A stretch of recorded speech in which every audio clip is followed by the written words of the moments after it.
চুল এগুলা? এগুলা মুসলমানের চুল?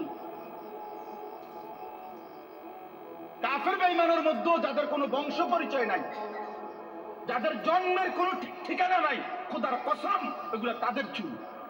আমি চ্যালেঞ্জ করলাম, কাফের বেঈমানের মধ্যে যাদের বংশ নাই,